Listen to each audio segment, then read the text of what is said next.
Today, 21st November 2024, Thursday, word of wisdom of God morning ડિવોશનમાં આપ સર્વનો આવકાર કરવામાં આવે છે અને પ્રેમી સલામ પાઠવવામાં આવે છે. આજે સવારે આપણે નીતિવચનોના પુસ્તકમાંથી એનો 10મો અધ્યાય અને એની 22મી કલમ પર પ્રભુનું ટૂંકું વચન આપણે શીખવા માંગીએ છીએ. અને પ્રભુનું વચન આ પ્રમાણે કહે છે, પ્રોવર્બ્સ ચેપ્ટર 10 વર્સ 22, યહોવાનો આશીર્વાદ ધનવાન કરે છે અને તેની સાથે કંઈ ખેદ મિશ્રિત નથી. The blessing of the lord make rich and he adds no sorrow with it. અને આ પ્રભુનું વચન આજે આપણને જ્યારે કહે છે ત્યારે અહીંયા પ્રભુનું વચન એ પ્રમાણે કહે છે કે સમૃદ્ધિ અથવા દ્રવ્ય હોવું એ પણ ઈશ્વરનો એક આશીર્વાદ છે. પણ એ કેવો આશીર્વાદ છે? તો કહે છે કે એ ટ્રુલી અને ફૂલ્લી બ્લેસિંગ છે, કારણ કે એની સાથે કોઈ પણ પ્રકારની ચિંતા ખેદ હોતો નથી. અને એ કોને આ આશીર્વાદો મળે છે? સુલેમાન નીતિવચન જે જ્ઞાનના પુસ્તક તરીકે પ્રસ્તુત કરે છે અને 10થી 22મી અધ્યાય સુધીના આ વચનો જે આપણે જોઈએ છે અને એમાં હિઝ બિલો તેના જે વહાલાઓ છે, જેઓ તેના પર પ્રેમ કરે છે, જેઓ તેને બીકમાં જીવન જીવે છે, અને એવા લોકોને ઈશ્વર આ આશીર્વાદ આપે છે. અને અહીંયા 3 પ્રકારનો આશીર્વાદ એમાં સમાયેલો હોય છે.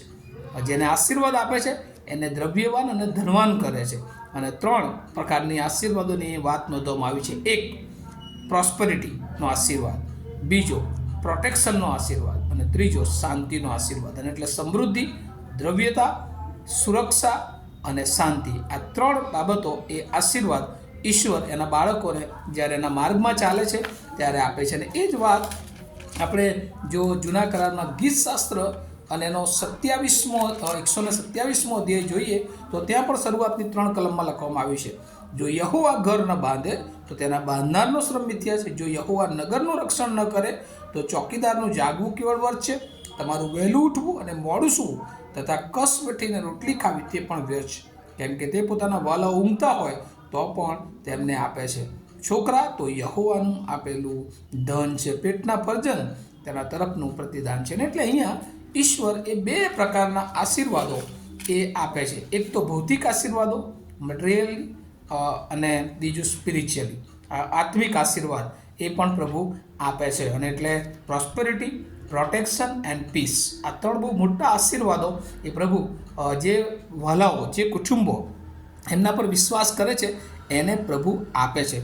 પણ સાથે સાથે પ્રભુ એ સુલેમાન જ્ઞાનીના વચનો દ્વારા એ વોર્નિંગ પણ આપે છે, કારણ કે આ જે ધનવાનપણું, દ્રવ્યવાન થવું એ ઘણી બધી વાર એ શૈતાન એનો મિસયુઝ કરીને એ દ્રવ્યને કારણે એ ઈશ્વરથી દૂર લઈ જવાનું પણ કામ કરે છે. અને ત્યાં એ બહુ મહત્ત્વની બાબત, એ જે ચેતવણીરૂપ બાબત છે, એ પણ એ જ્ઞાનની સાથે ઈશ્વર, એ ધનવાનની સાથે ઈશ્વર એ આપણને કહે છે. અને કઈ તો કહે છે કે સેલ્ફ સફિશિયન્સી, સંતોષ, આત્મસંતોષ.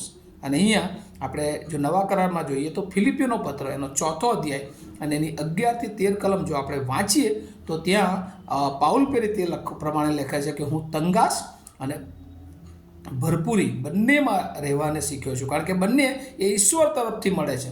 પણ કહે છે કે જે કંઈ હું છું, જો આપણે ખોલીએ નવા કરારમાં ફિલિપિયોને પત્ર અને એનો 4થો અધ્યાય અને એની 11મી કલમથી 13મી કલમ સુધી, અને પ્રભુનું વચન આ પ્રમાણે, હું તંગાસને લીધે બોલું છું એમ નહીં, કેમ કે જે અવસ્થામાં હું છું તેમાં સંતોષથી રહેવાને હું શીખ્યો છું. અને પાઉલ પ્રેરિત કહે છે. અને એટલે સેલ્ફ સફિશિયન્સ, પોતાની જાત પરનો સંતોષ, ગરીબ થવું હું જાણું છું અને ભરપૂર હોવું પણ હું જાણું છું. હર પ્રકારે તથા સર્વ બાબતમાં તૃપ્ત થવાને, ભૂખ્યો રહેવાને તેમજ પુષ્કળ પામવાને તથા તંગીમાં રહેવાને હું શીખેલો છું.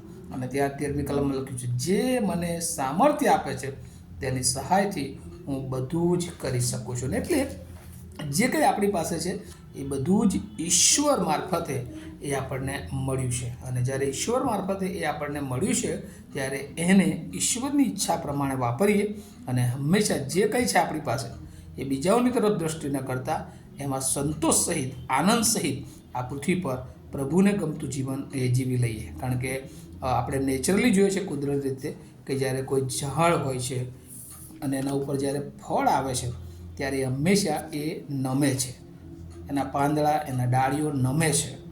અને એવી જ રીતે ઘણી બધી વાર માણસના જીવનોમાં એ ધન આવે ત્યારે વધુ પ્રભુની નજદીક એ આવવો જોઈએ જો પ્રભુની ઓળખમાં છે. એનો આભાર માનીને રોજે રોજ વધારે નિકટતામાં પ્રભુની નમ્રતામાં એ આગળ વધવું જોઈએ. પણ ઘણી બધી વાર ધન અને દ્રવ્ય એ માણસને અભિમાની બનાવી દે છે. ઈશ્વરથી દૂર લઈ જવા માટે આ એક અગત્યનું પરિબળ પણ ઘણીવાર બની જતું હોય છે. અને એટલા માટે આજે સવારે પ્રભુ આપણને સર્વને ચેતવણી આપે છે કે આપણે એ ઈશ્વર આશીર્વાદ આપે છે, ચોક્કસ એ સારી બાબત છે. ઘર, એ કુટુંબ, એ શાંતિ, એ બધું ઈશ્વર તરફથી જ મળે છે અને ઈશ્વર એનો સ્ત્રોત છે. ત્યારે આપણે ઈશ્વરને વધારે નમ્ર બનીએ, આધીન બનીએ કે જેથી કરીને આપણા જીવનને પ્રભુ આશીર્વાદિત કરી શકે અને આપણા દ્વારા પ્રભુ ઘણા બધા જીવનોને એ આશીર્વાદિત કરે અને વાતો દ્વારા પ્રભુ એની બહુ જ કૃપા આપણ સર્વને આપે. આવું આપણે પ્રાર્થના કરીએ. અમારા અતિ પવિત્ર આશીર્વાદોને આપનાર જીવતા ઈશ્વર, સમૃદ્ધિ, સુરક્ષા અને શાંતિ એ તો તમારો અમારા જીવનોને, અમારા કુટુંબોને મળેલો આશીર્વાદ છે. પણ પ્રભુ તમારી એ અમને ચેતવણી પણ છે કે અમે જે મળ્યું છે એમાં સંતોષ સાથે પ્રભુ તમારી વધારે એ બીકમાં, ભયમાં જીવન જીવીએ કે જેથી કરીને એ આશીર્વાદો અમે આનંદથી એ માણી શકીએ અને પ્રભુ અમારા દ્વારા એ આશીર્વાદો ઘણા બધા લોકો સુધી પહોંચે એવી તમારી ઈચ્છા છે. ત્યારે આ વચનો દ્વારા પ્રભુ અમને એવા નમ્ર બનાવો એવી અમારી પ્રાર્થના ઈસુ પ્રભુના નામમાં સાંભળો અને તેનો સ્વીકાર કરો. આમીન. Have a nice day to all of you. Thank you.